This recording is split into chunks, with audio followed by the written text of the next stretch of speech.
So even though the Rose Festival has been canceled, there's still a Rose Festival Rose of the Year. And I'm here with Laura at Portland Nursery. And Laura, what is this year's Portland Rose Festival Rose? Princess Power! It's a wonderful hybrid tea, kind of a blend. It looks like it's been hand painted pink and cream with a mild fruity fragrance.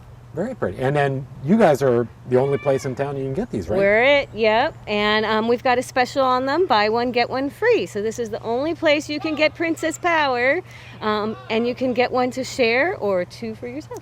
And so you have that great sale. It looks like you have a good selection of these. Yes. And you have tons of other roses out here too. Oh my gosh. Not on sale yet, but Nope. the Princess Power is. Correct? But you have a great selection, and it's a great rose. So you can still be part of the Rose Festival tradition and get your 2020 Portland Rose Festival Rose at Princess Power out here at Portland Nursery. Yep. Thank you, Laura. You're welcome. Thank you, Ryan.